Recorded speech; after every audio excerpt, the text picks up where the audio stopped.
ये वचन जो मैं आपको आज देने जा रहा हूं, आज ये उसका फर्स्ट पार्ट है, जिसका नाम है परमेश्वर का अभिषेक। इसका हेडिंग होगा अनॉइंटिंग ऑफ गॉड। वो कैसे आता है, परमेश्वर का अभिषेक क्या काम करता है, परमेश्वर का अभिषेक मुझे क्यों चाहिए, परमेश्वर अपना अभिषेक क्यों देता है, मुझे वो अभिषेक कैसे संभाल के रखना है। ये सारे विषयों के ऊपर आज हम बात करेंगे। अभिषेक क्यों आता है, परमेश्वर अपना अभिषेक मुझे क्यों देना चाहता है, या परमेश्वर का अभिषेक। आज एक चर्च में एक बंदा अपनी फाइनेंशियल ब्लेसिंग के लिए आया है। किसी का डाइवोर्स होना है, वो कहता मेरा डाइवोर्स कैंसिल हो जाए। कोई कहता है मेरा एक्सीडेंट हो गया था, मुझे मेरी टांग सीधी हो जाए। कोई बोलता है मेरा बच्चा मंदबुद्धि पैदा हुआ है, जिस तरह बाकी बच्चे चल रहे हैं ये भी मेरा भी चले। आपकी प्रेयर रिक्वेस्ट अलग अलग हो सकती है। एक ही फैक्ट्री के अंदर आपका सूट भी बनता है, सलवार भी बनती है, आपकी चुन्नी भी बनती है, आपकी पैंट भी बनती है, आपकी शर्ट भी बनती है, आपका स्कार्फ भी बनता है, लेकिन शेप्स अलग अलग हैं, काम अलग अलग हैं। कोई सिर पे बांधते हैं, कोई जुराबे पाँव पे डालते हैं, लेकिन इन सब के पीछे कपड़ा एक ही है। या वो नायलॉन का हो सकता है, कॉटन का हो सकता है, हाँ, लेकिन एक ही कपड़ा है। यानी काम कपड़ा एक ही है, लेकिन उसकी शेप्स, उसके काम जो हैं वो अलग अलग हैं। अनॉइंटिंग एक ही है, लेकिन उसके काम अलग अलग हैं। जब मेरी जिंदगी में निराशा थी, जब ये आई, निराशा से मुझे बाहर निकाल दिया। जब बीमारी थी, बीमारी से बाहर निकाल दिया।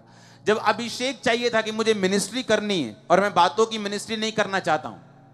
लोग बोलते हैं हमारी वचन की सेवकाई है, बहुत अच्छी बात है, सबसे टॉप की सेवकाई है, पर उस वचन को जिसको तुम प्रचार करते हो कि जीसस ने लंगड़े चलाए, जीसस ने मसा दिया, जीसस ने अंधों को आंखें दी, जीसस ने बहनों को सुनने की शक्ति दी, जीसस ने मुर्दों को, हॉस्पिटल से मरे हुए लोगों को उठा दिया, फिर वो हम कैसे प्रूफ करेंगे?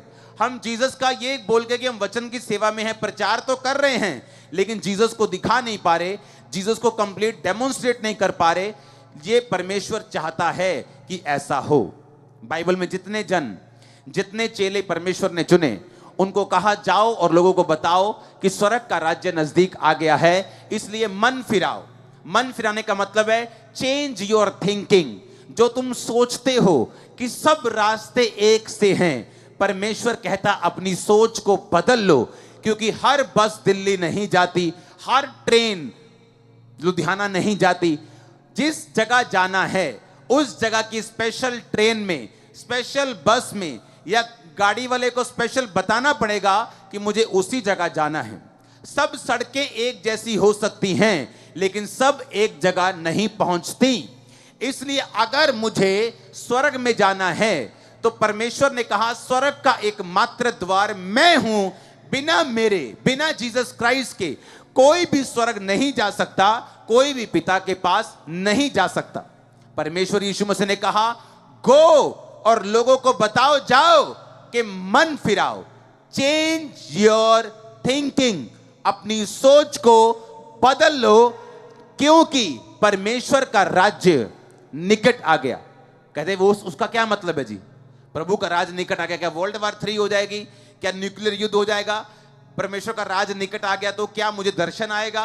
क्या मेरा सिर घूमेगा? प्रभु का राज निकट आएगा, क्या मतलब है?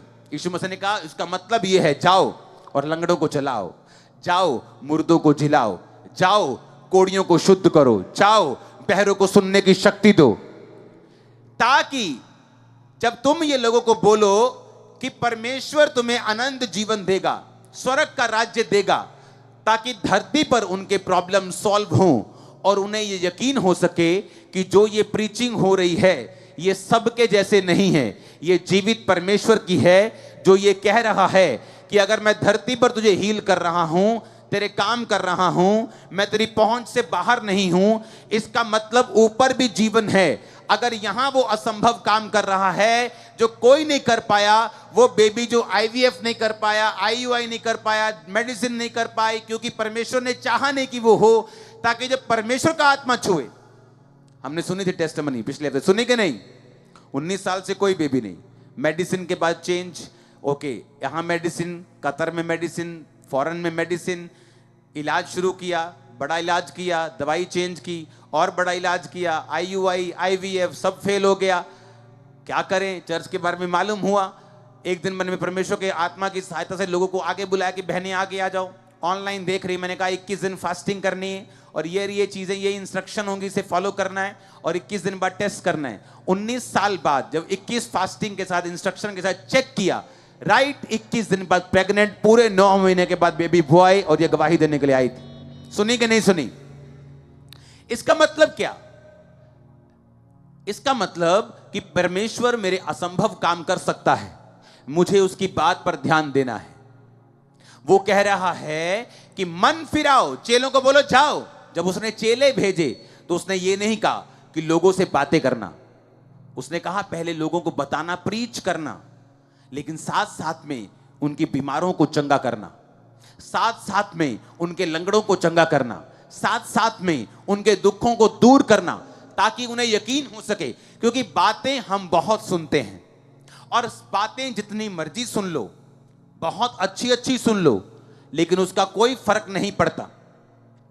उन सब चीजों का कोई फर्क नहीं, सब अच्छी अच्छी बातें करते हैं, लेकिन धरती पर काम कोई नहीं करता। अब हमें यह बात समझनी है कि जीसस क्राइस्ट ने जब अपने चेलों को भेजा कि मेरा प्रचार करो, तो उसने कहा मैं तुम्हें साइंस एंड वंडर्स के साथ भेजूंगा, जो इस चर्च का नाम है the church of science and wonders, कि मैं तुम्हें चिन्ह और चमत्कारों के साथ भेजूंगा और लोग यकीन करेंगे कि मैं परमेश्वर हूं। यीशु मसीह ने अपने मुंह से कहा कि जब तक तुम चिन्ह और चमत्कार नहीं देख लोगे, कदापि विश्वास नहीं करोगे। हालेलुया। तो वचन की सेवकाई प्रथम स्थान पे होनी चाहिए, लेकिन हीलिंग और डिलीवरेंस भी उसके साथ फॉलो करनी चाहिए। तब आपकी सेवकाई कंप्लीट है, आपकी चर्च कंप्लीट है। अब आपको यह बात मालूम होगी कि अगर यीशु मसीह ने अपने चेलों को भेजा तो उसने सिर्फ बातों के साथ नहीं भेजा, उसने पावर के साथ भेजा, उसने अनॉइंटिंग के साथ भेजा। ओ, अब मुझे मालूम हुआ कि अगर मेरी लाइफ में अनॉइंटिंग नहीं है तो मैं परमेश्वर का काम कंप्लीट नहीं कर सकता। अब एक बंदा जो बिजनेसमैन है, क्या करता है? मसा अनॉइंटिंग आपकी लाइफ में क्या करती है? भजन संहिता 23 उसकी 5 आयत को पढ़ेंगे। आपने ये सुना कि आपको क्यों चाहिए? यीशु मसीह ने बिना मसा के किसी को नहीं भेजा। क्यों ऐसा? हम पढ़ेंगे। भजन संहिता 23 उसकी 5 आयत। तू मेरे सताने वालों के सामने मेरे लिए मेज बिछाता है, तूने मेरे सिर पर तेल मला है, मेरा कटोरा उमड़ रहा है। जब भी तेल की बात होती है, मसे की बात होती है। सब उपदेशक में प्रभु कहता है कि तेरे सिर पर तेल की घटी ना हो और तेरे वस्त्र उजले रहें। पुराने टाइम में जब भेड़ बकरे को चराने के लिए जाते थे तो भेड़ों के ऊपर एक तेल लेकर उनकी स्किन के ऊपर वो तेल लगाते थे, ताकि जो इंसेक्ट्स हैं, जो मच्छर हैं, जो मक्खियां हैं, जो काटने वाले जीव जंतु हैं, जो खटमल हैं, उनको ना लड़ें और वो बीमार ना हों। क्योंकि जब उनके शरीर पर तेल नहीं होता था, जब मौसम आता था मच्छरों का, खटमल का, तो भेड़ें बीमार हो जाती थीं, दुर्बल हो जाती थीं और मर जाती थीं। और जो चरवाहे थे वो भेड़ों के ऊपर तेल लगाते थे ताकि जो भेड़ें हैं वो स्वस्थ रहें। जिन विश्वासियों के ऊपर तेल नहीं है, जिन विश्वासियों के ऊपर मसा नहीं है, जिन विश्वासियों के ऊपर अभिषेक नहीं है, आप हमेशा नोटिस करना उनके परिवारों में, उनकी जिंदगियों में हमेशा किसी ना किसी शैतान के अटैक के नीचे वो रहते हैं। या उनका परिवार, परिवार नहीं तो शरीर, शरीर नहीं तो फाइनेंस, फाइनेंस नहीं तो बच्चे, बच्चे नहीं तो कुछ ना कुछ प्रॉब्लम, मेजर प्रॉब्लम उनको रहती है। क्योंकि बाइबल कहती है जहां पर तेल की कमी होगी, अगर आपके रसोई में जो आप रसोई का बर्नल होता है, जब वो गर्म होता है, जल रहा होता है, कोई मक्खी उस पर आके नहीं बैठ सकती। लेकिन जब वो ठंडा हो जाता है तो मक्खियां उस पर आकर बैठ सकती है और उसको गंदा कर सकती हैं। अगर आपकी स्पिरिचुअल लाइफ गर्म है, अगर आपकी आत्मिक जिंदगी गर्म है, आपकी लाइफ में मसा है, तो शैतान आपकी लाइफ के ऊपर काम नहीं कर पाता। वो दूर से आपको तंग करने की कोशिश कर सकता है, अटैक करने की कोशिश कर सकता है, लेकिन आपकी लाइफ में बैठकर मन बनाकर बैठकर वो काम नहीं कर पाता, क्योंकि गर्म जगह के ऊपर शैतान कभी भी बैठ नहीं सकता। आमीन। अब यहां पे परमेश्वर का वचन कहता है कि तूने मेरे सिर पर तेल मला है। ये दाऊद कह रहा है। तेल का मतलब है मसा। दाऊद को 3 बार मसा किया गया। पहली बार जब वो 15-16 साल का था, शमूएल नबी आया, उसके बड़े भाई को बोला, उसके जब बाप को बोला कि तेरे एक बेटे को मसा करना है, उसने कहा ठीक है। बड़ा बेटा आया, रिजेक्ट। बड़ा छोटा आया, रिजेक्ट। सातों आए, रिजेक्ट। प्रभु कहता मैंने नहीं चुना, मैं इनको परख कर खोटा पाया, ये मेरे सामने पापी हैं। कोई व्यभिचार में है, कोई चोरी करता है, कोई लड़ाई करता है। परमेश्वर ने कहा मैं इनको अच्छा नहीं समझता हूं।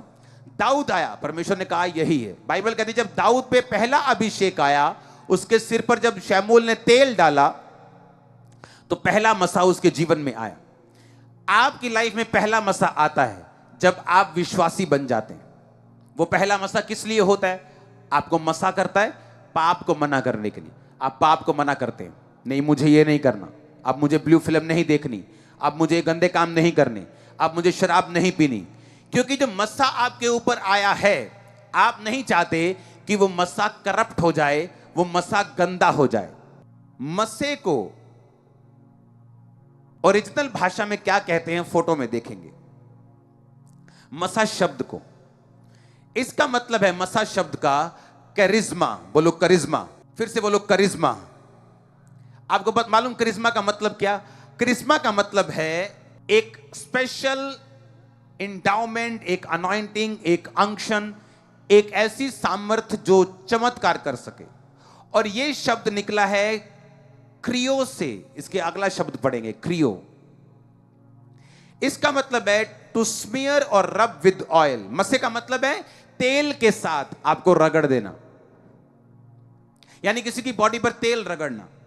अगर आपकी बॉडी, एक बच्चे के ऊपर हम तेल रगड़ दें, उसकी बॉडी के ऊपर, हम बोलते हैं मालिश करेंगे तो उसकी बॉडी स्ट्रांग रहेगी। अगर वो तेल से जो लिपटी बॉडी है, अगर वो मिट्टी में चला जाए, वो तेल खराब हो जाएगा कि नहीं हो जाएगा? बोलो हां कि ना, होगा कि नहीं होगा? अनॉइंटिंग, परमेश्वर कहता है टू रब विद ऑयल। ये रब विद, ये इस तरह काम करती है जिस तरह आपने अपने शरीर पर एक तेल मला, एक क्रीम मली। फिर आप, अगर आपने, बहनें जानती है, अगर वो फाउंडेशन लगा रही हैं या क्रीम लगा रही हैं, फिर वो मिट्टी से बचती हैं। बचती कि नहीं बचती? फिर आप लेबर करने तो नहीं जाती, क्योंकि आपने चेहरे पे वो क्रीम लगाई। परमेश्वर कहता है वो रब विद ऑयल। तेल, मसे का मतलब है एक व्यक्ति को ऑयल से रगड़ना। अगर आप परफ्यूम की दुकान पे काम करें तो आप चाहे सारा दिन परफ्यूम वहां पे ना लगाएं, आप लोगों को दिखा रहे, बहन जी यहां देखो जी, पाजी यहां देखो जी, लेकिन जब आप शाम को परफ्यूम की दुकान से निकलेंगे, आप खुद भी परफ्यूम से आपकी स्मेल आ रही होगी आपकी बॉडी से। उसी तरह से जब एक व्यक्ति आत्मिक संगति में आ जाता है, जब एक व्यक्ति आत्मिक चर्च में आ जाता है, जब एक व्यक्ति अनॉइंटेड लोगों की संगति में आ जाता है, वो चाहे खुद अनॉइंटिंग उसके पास ना हो, पर उस अनॉइंटिंग वाले माहौल में रहने के कारण वो मसा उसकी जिंदगी पर भी आना शुरू होता है और मसा काम करना शुरू होता है। अब चाहे वो बंदा परफ्यूम की दुकान में काम करने वाला परफ्यूम ना लगाए सारा दिन, पर उसने इतनी बार परफ्यूम लोगों पे लगाया है कि वो उसकी बॉडी पर भी आ चुका है, उसके स्वेटर पे, उसकी पैंट पे भी आ चुका है, उसकी स्किन पे भी लग चुका है। और जब वो बाहर निकलेगा उसकी बॉडी से स्मेल आ रही होगी और लोग पूछेंगे कौन सा परफ्यूम लगाया, बोलेगा नहीं लगाया। उसी तरह से परमेश्वर कहता है जो लोग आत्मिक लोगों की संगति में रहेंगे, बाइबल कहती है जब शाऊल को मसा किया गया शमूएल के द्वारा, दाऊद से पहले, और शाऊल ने कहा रास्ते में जाएगा तो तुझे नबियों का दल मिलेगा। और बाइबल कहती है जब वो गया तो उसे एक दल मिला, और जैसे ही वो उस दल में घुसा, उस संगति में घुसा, वो भी नबूवत करने लगा। तो क्या कहावत चली, क्या शाऊल भी नबियों का है? ये कहावत इसलिए चली क्योंकि शाऊल जो था वो परमेश्वर का जन उस तरह से नहीं चुना गया था, वो मेरी तरह नहीं चुना, वो राजा होने के लिए चुना गया था, उसकी कॉलिंग अलग थी। पर बाइबल कहती उस संगति में रहने के कारण वो भी वही कर पाया जो सामर्थी लोग कर रहे थे। आप आने वाले समय में देखोगे जो मसा आप ग्रहण कर रहे हो, आपके परिवार में, आपके आसपास लोग जब बीमार होंगे, आप ले हैंड करोगे वो लोग चंगे हो जाएंगे। मैं सच कह रहा हूं, क्योंकि जैसे जैसे आप रोज हर Thursday, Sunday online prayer mountain पे आप उस फायर को ग्रहण करते जा रहे हो, आपको नहीं मालूम, जो परफ्यूम की दुकान पे काम करता है उसे नहीं मालूम मेरी बॉडी से परफ्यूम की स्मेल आ रही, उसे वो नॉर्मल नॉर्मल काम है, वो करता जा रहा है, लेकिन जैसे वो बाहर निकलता है लोग उसे नोटिस करते हैं कि इससे बहुत अच्छी स्मेल आ रही है।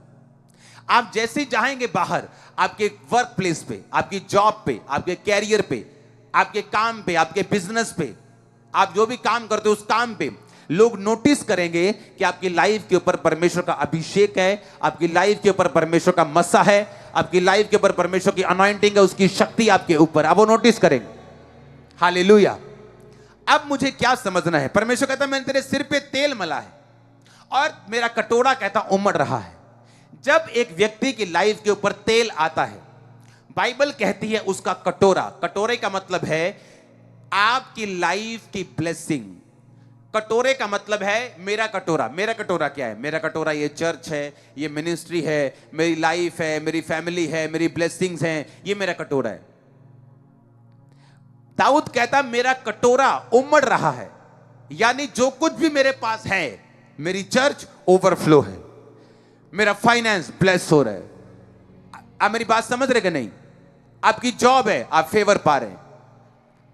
लोग बोलते हैं कि मैंने प्रेयर माउंटेन पे प्रेयर रिक्वेस्ट भेजी थी, मेरे जितने जनों ने भेजी इटली के वीजा के लिए, किसी का वीजा नहीं आया, सिर्फ मेरा वीजा आया है और मेरी प्रेयर रिक्वेस्ट सिर्फ वहां पड़ी है। क्या मतलब हुआ इसका? इसका मतलब कहता तूने मेरे सिर पे तेल मला है, मेरा कटोरा कि मेरे साथियों का, कि मेरे रिश्तेदारों का, मेरा कटोरा क्या है? उमड़ रहा है। इसका मतलब जब तेल आएगा कटोरा उमड़ेगा। जब अभिषेक एक बिजनेसमैन पे आता है, रियल अभिषेक, परमेश्वर उसकी हदों को बढ़ाता है। जब एक हाउसवाइफ के ऊपर आता है, वो अपने घर को ऐसे मैनेज करती है जैसे वो परफेक्ट औरत हो। जब अनॉइंटिंग आपकी लाइफ के ऊपर आती है, वो क्या करती मैं आपको बताता हूं, क्योंकि आज एक बैठा बिजनेसमैन सोच सकता है कि मुझे इस अभिषेक की क्या जरूरत है, मुझे ये अभिषेक क्यों चाहिए। तो हम पढ़ेंगे पहला यूहन्ना 2 उसकी 20 आयत को। परंतु तुम्हारा तो उस पवित्र से अभिषेक हुआ है और तुम सब कुछ जानते हो। उसकी 27 आयत को आप पढ़ेंगे।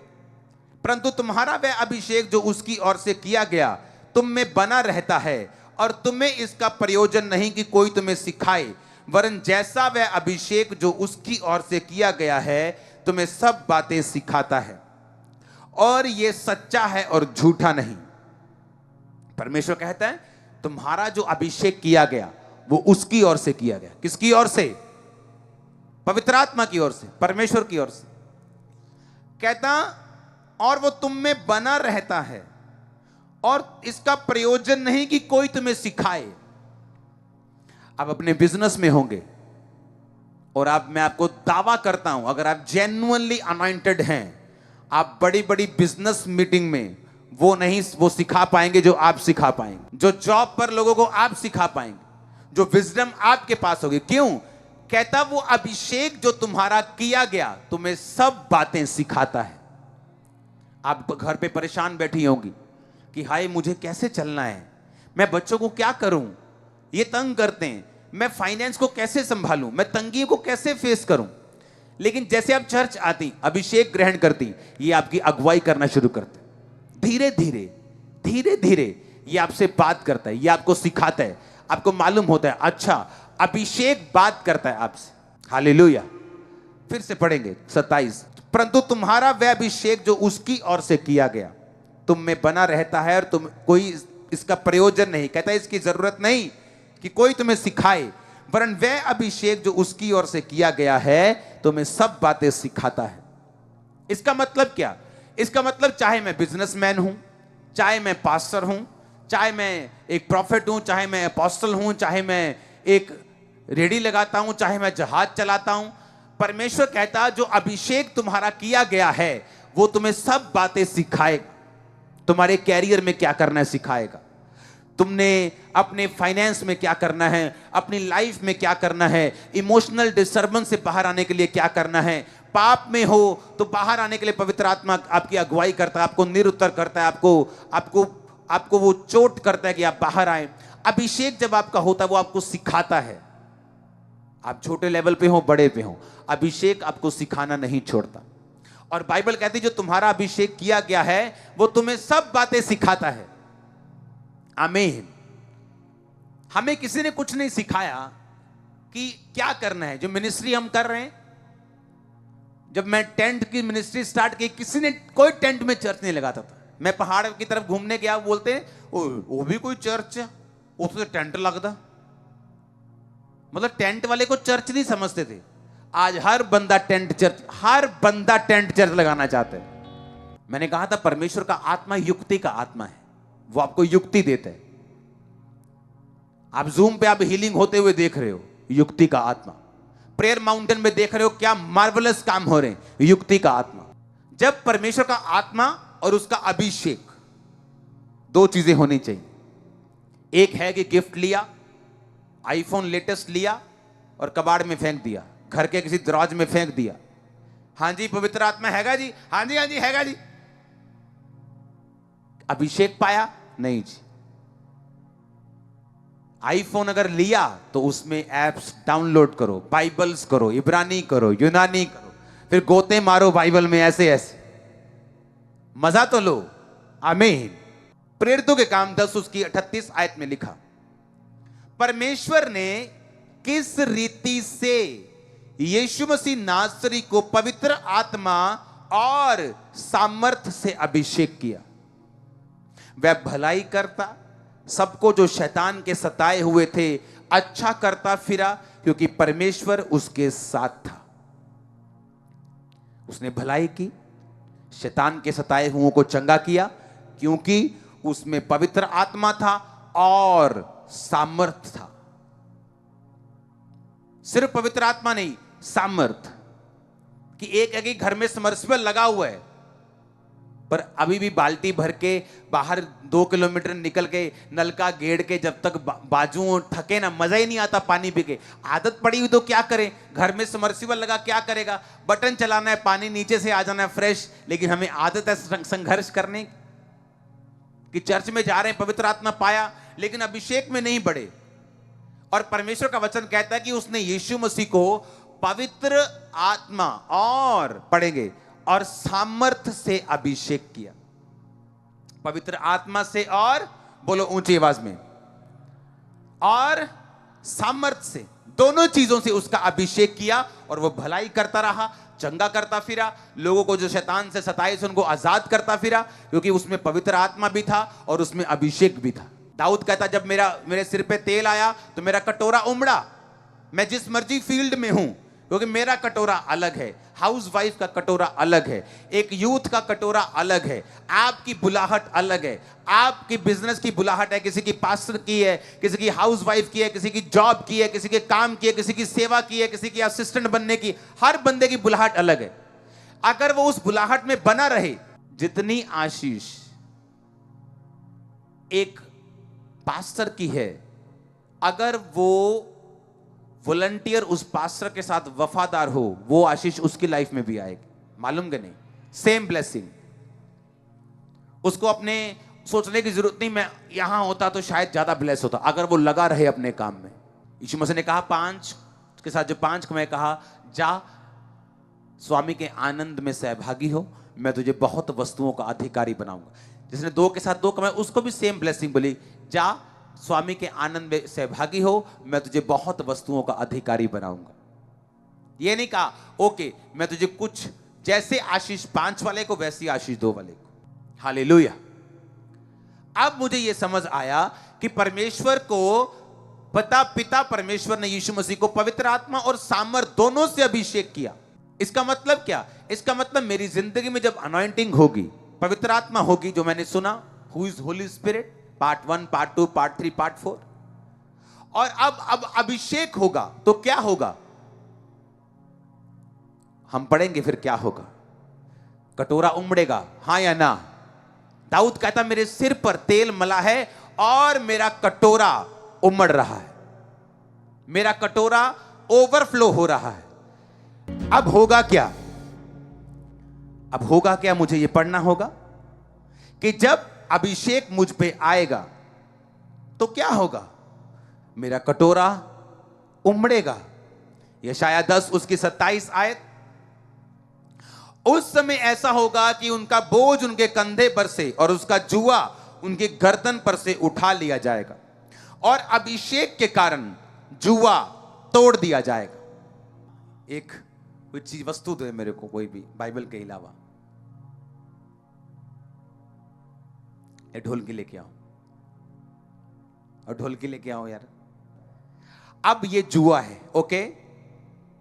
अगर मैं इसके सिर पे रख दूं, और ये बहुत भारी है, पकड़ के रखना सिर के ऊपर, ओके। क्या ये ऐसे घूम सकता है जैसे मैं घूम रहा हूं?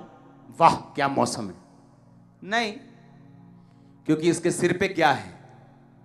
जब एक औरत पट्ठे लेने जाती है, आप उसको ध्यान से देखना, सिर पे जब पट्ठे होते हैं तो वो ऐसे चलती कि नहीं? अगर कोई आवाज मारेगा, अब भैन जी आइयो, हाँ हाँ मैं आनी है, ऐसे ही होता है ना। हाँ और कितना, हाँ बस ठीक है। बंदा उधर खड़ा है, हाँ हाँ आनी है मैं। क्यों? सिर पे क्या है और कंधे पे क्या है? परमेश्वर कहता, फिर से पढ़ेगा यशायाह 10 उसकी 27 आयत को। उसने कहा उस समय ऐसा होगा कि उनका बोझ उनके कंधे पर से और जुआ उनके गर्दन पर से उठा लिया जाएगा और अभिषेक के कारण वो जुआ तोड़ दिया जाएगा। अब वो जुआ क्या है? मेरा जुआ डिप्रेशन था, दुष्ट आत्मा थी, बीमारी थी, निराशा थी, हीन भावना थी। ये मेरा जुआ था और इतना भारी था कि मैं आपको प्रभु की हुजूर में बता रहा हूं कि मेरे को विश्वास नहीं था कि यीशु मसीह सबसे मुझे आजाद कर सकते हैं। मुझे नहीं था, पर मैं प्रभु से प्यार करने लगा था और आगे बढ़ने लगा था। मुझे मालूम था कि एक ना एक दिन काम हो जाएगा, चलते हैं आगे, देखते हैं क्या होता है, पीछे नहीं मुड़ना बस। अब कहता अभिषेक के कारण जो तुम्हारे सिर के ऊपर जुआ है और तुम इधर उधर नहीं देख सकते, कि बोलता आओ घूमने चलते हैं, नहीं जा सकते, तंगी है, मोबाइल टूटा हुआ है, क्या है? तंगी है। आनंदित नहीं रह सकते, क्यों? दुष्ट आत्मा हर वक्त दिमाग से बातें करता रहता है, हर वक्त नेगेटिविटी चलता रहता है, जुआ है। उसने कहा जब अभिषेक तुम पे आएगा, जुआ मैं उठा लूंगा। जब ये बात मेरे को समझ आई थी कि अभिषेक में अगर मैं नहीं बढ़ूंगा तो सब कुछ गड़बड़ है। जब मैं मीटिंग्स में जाता था तो, और सब मीटिंग्स में मैं नहीं जाता था, जैसे शारीरिक व्यभिचार है ऐसे आत्मिक व्यभिचार भी है। जो लोग बहुत सारे पास्टर्स को सुनते हैं वो कभी भी नतीजे पे नहीं पहुंचते। आप इमेजिन करो, बहुत सारे ऐसे अनॉइंटेड पास्टर हैं इस दुनिया में अभी भी, मैं सबको नहीं सुनता हूं।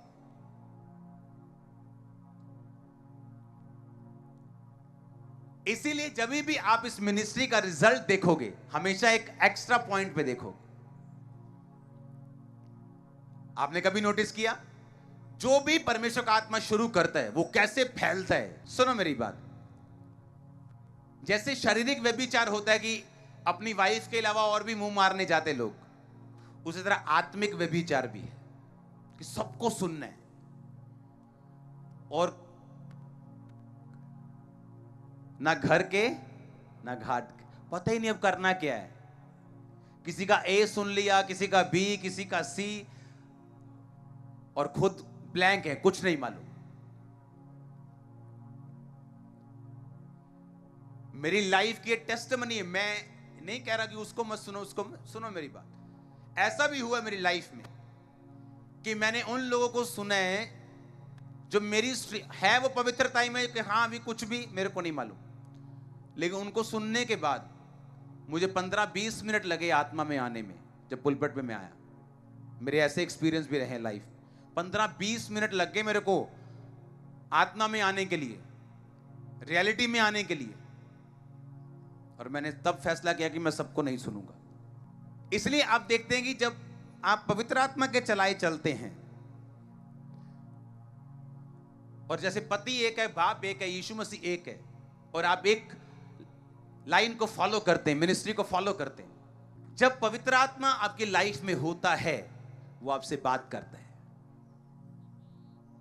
और आज आप चर्च में आए, हां, परमेश्वर चाहता है मैं इसकी लाइफ में जो प्लान है, अगर दाऊद की जिंदगी में प्रभु ने सोचा था कि ये पवित्रताई में है, मैं इसको राजा बनाऊंगा, फिर क्या किया, उसको मसा किया। ठीक है, समझ आई कि नहीं? अब मान लो एक बंदा, एक बच्चा उठा और हमने उस पर तेल लगा दिया, ठीक है, इस तेल की सुरक्षा किसने करनी है? इसी ने। अगर ये मिट्टी में लोटेगा पोटेगा तो तेल खराब हो जाएगा। अब परमेश्वर देखता है कि मुझे इसको राजा बनाना है, लेकिन विदाउट अनॉइंटिंग परमेश्वर कुछ नहीं करता। वो फिर क्या करेगा? आपको चर्च में लेके आएगा, आप पवित्र आत्मा पाएंगे, क्योंकि उसके बिना तो मसे की शुरुआत नहीं। फिर क्या होगा?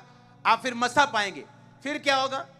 जब मसा पालेंगे, दाऊद ने पहला मसा पाया 16-15 साल की उम्र में, फिर शुरुआत हुई। अभी राजा नहीं बना, पता कितने साल तक? 30 साल तक। 14 साल मसा ले लिया, पर लाइफ में अभी भी संघर्ष है। कभी शाऊल से भाग रहे हैं, कभी उससे भाग रहे हैं। कहते यार, मैं ये मसे का क्या फायदा है? फाइनेंस प्रॉब्लम तो अभी भी वैसी है, ये मसीह का क्या? परमेश्वर काम कर रहा है, लंबा सोच रहा है, तुम छोटा सोच रहे हो। वो तुम्हें जहाज देना चाहता है, तुम साइकिल के लिए रो रहे हो। अब क्या हुआ? परमेश्वर ने देख लिया, क्योंकि जो मसा आपको मिलता है, परमेश्वर ने कहा मेरा राज राई के दाने के समान है, यानी मैं तुम्हें राई का दाना दूंगा, पेड़ तुम बनाओगे, उसे सींचोगे, रक्षा करोगे। मैं तुम्हें राई का दाना दूंगा, पेड़ तुम बनाओगे, मसा मैं तुम्हें दूंगा। मेरा मसा कैसे आया? बड़े बड़े बड़े मसा आया। तब कैसे होता था? चर्च में प्रेयर करते थे, मसा आए, लोग मसे से भरते थे। किसी का सिर दर्द हील हो गया, किसी का टांग दर्द हील हो गया, इससे ऊपर कुछ नहीं। उस मसे में वफादारी, फेथफुलनेस, प्रार्थना नहीं, डिस्करेज नहीं होना अगर रिजल्ट नहीं आया, बढ़ते रहना, आगे जाना, और आगे और आगे, काम होने शुरू, आगे और आगे। आपके सामने ही अभी क्या हो रहा है, और सोचो आगे क्या होगा, उससे आगे क्या होगा। मेरी ये विश है प्रभु के सामने कि मुर्दों की प्रेयर लाइन होनी चाहिए। ये मेरी प्रेयर है। कब पहुंचूंगा ये? By god's grace, hallelujah. वो मसा एक बार मिल गया, अब उसकी सुरक्षा करनी है। ब्लू फिल्म मिट्टी है, मसे पे आ गई, खराब कर देगी। शैतान क्यों चाहता है कि आप ब्लू फिल्म देखें? वो क्यों चाहता है आप शराब पिएं? वो क्यों चाहता है आप गलत रिलेशनशिप में जाएं? वो क्यों चाहता है आप लंगर प्रसाद में जाएं? क्या? क्योंकि जो मसा आया है, शैतान चाहता है उसे करप्ट कर दिया जाए, इमीडिएटली करप्ट किया जाए। आपको जिंदगी में किसी लड़की ने देखा तक ना हो, आज मसा लेके जा रहे, बाहर सीधा प्रपोज, आप वाह, ये मसेदा कमाल लगता। ये मसे का कमाल नहीं है, ये शैतान का कमाल है। उसने देख ले। पता है शैतान क्यों मसे के पीछे? आज भी शैतान के पास मसा है, आज भी। प्रभु ने उससे मसा नहीं छीना। जो पास्टर व्यभिचार करते हैं, रेप्स करते हैं, चोरियां करते हैं, उनसे भी प्रभु ने मसा वापस नहीं लिया, क्योंकि परमेश्वर की ये आदत है कि एक बार जो वो चीज दे दे वो वापस नहीं लेता। इसलिए एंड समय में लोग बोलेंगे हमने दुष्ट आत्मा निकाली, प्रभु कहेगा मैं जानता नहीं कौन हो तुम। आप मेरी बात समझ रहे कि नहीं? इसीलिए मसा होली स्पिरिट के साथ अच्छा होगा, ये ना हो होली स्पिरिट निकल जाए और मसा रह जाए अकेला। आमीन। और जब पवित्र आत्मा नहीं होता फिर कॉपीज करनी पड़ती, कॉपी पे कॉपी मारी जाओ, पवित्र आत्मा वाले बंदे को फॉलो करी जाओ, कहीं तो पहुंचेंगे ही। जब पवित्र आत्मा आपकी लाइफ में होता है, आप क्यों चाहते हैं एक गाना बजाओ शैतान का, देखो कॉन्सर्ट, भीड़ देखो कितनी आएगी, आपका भी लग रहा नाचने के लिए। क्यों पता है? वो मसा है, वो अनॉइंटिंग है,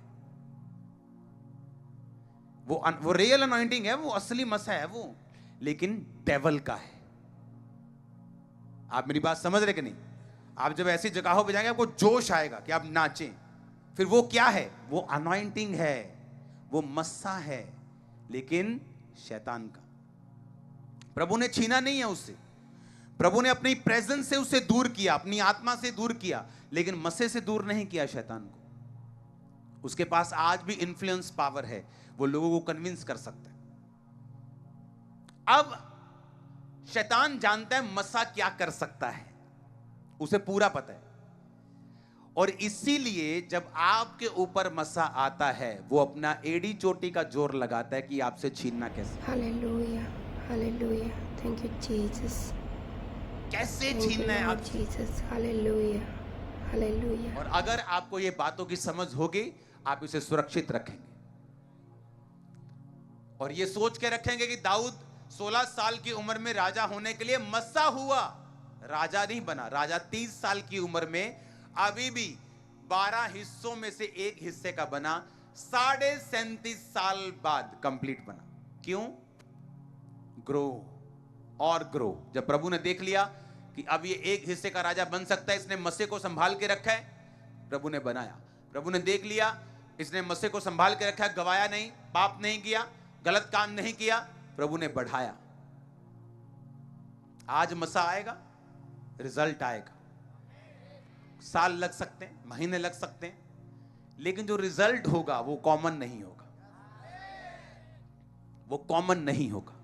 इसलिए प्रभु ने कहा मुझे ये शुरुआत करनी है, ये प्रीचिंग मैं अपनी मर्जी से नहीं कर रहा हूं, मेरा टॉपिक और कुछ था। ये टॉपिक प्रभु ने दिया है कि इस टॉपिक पे बोलना है, मेरा टॉपिक नहीं था। आज मेरा टॉपिक कुछ और था, लेकिन हु इज होली स्पिरिट, आपने समझा होली स्पिरिट क्यों आता है, कैसे आता है, hallelujah, thank you lord reason है जीसस। आने का। खुदावन, जब पवित्र आत्मा आता है तो यीशु मस्सा बाद में पिता, आता है। thank आपको you, मेक श्योर Jesus। करना है, क्योंकि जब अभिषेक आया तो बंधन, जुआ टूटेगा, नाश होगा। वो जुआ आपका फाइनेंस का हो सकता है, डिप्रेशन का हो सकता है, आपकी फैमिली में प्रॉब्लम्स हो सकती हैं। वो जुआ किसी भी चीज का हो सकता है जो आपको ऊपर नहीं देखने दे रहा, आपको एंजॉय नहीं करने दे रहा, आपको रिलैक्स नहीं होने दे रहा, वो किसी भी चीज का हो सकता है। लेकिन जब अभिषेक आएगा तो बंधन तोड़ेगा। सुनो, जो भी प्रीचिंग हो रही है होली स्पिरिट की, अनॉइंटिंग की, उसे बार बार सुनो, मेडिटेट करो। हो सकता तो 1 साल लगातार सुनो इसे लगातार, हर बार परमेश्वर आपसे बात करेगा। आपको समझ आएगा मुझे अगर कोई ग्रेस मेरी लाइफ में नहीं है तो क्यों नहीं है, मुझे बढ़ना है, ग्रो करना है। और अगर दाऊद ने 12 देशों का राजा, 12 गोत्रों का नहीं बना अभी 30 साल में, तो वेट था अभी 37.5 साल में पूरा बना, क्योंकि अब वो तैयार था। हालेलुया। तो ये बात आपको समझनी है। विदाउट अनॉइंटिंग शैतान आपकी कोई परवाह नहीं करता। अनॉइंटिंग वाले लोगों से वो लड़ता है क्योंकि उसको उसकी वैल्यू मालूम है, क्योंकि अभी भी शैतान के पास अनॉइंटिंग है। इसीलिए जब वो सॉन्ग लगता है नाचने का दिल करता है, क्योंकि उसमें मस्सा है। हाँ, जब चर्च में आते हैं अनॉइंटिंग के नीचे जोश आता है कि नहीं? ताली बजा के मेरा मन करता है, जब मैं ऐसे बैठता तो मैं जोर जोर से ऐसे ताली बजा के वर्शिप करता था, क्योंकि वो अनॉइंटिंग होती थी तो मुझे कुछ ना कुछ करना होता था। मेरी बॉडी ऐसे, मुझे महसूस होता कि पावर मुझे टच कर रही। ये मस्सा है, और दोनों मस्सा असली हैं, एक शैतान का है और एक परमेश्वर का है। एक आपको डिस्ट्रॉय करेगा, आपको विनाश के रास्ते पे लेके जाएगा, और एक आपको अनंत जीवन की ओर लेके जाएगा। एक शर्मिंदगी की ओर और एक घमंड की ओर, परमेश्वर के कामों के ऊपर, उसके वचन के ऊपर, एक प्राउड लाइफ की ओर लेके जाएगा। ये आपका चुनाव है, आपने किस तरफ जाना है। हालेलुया।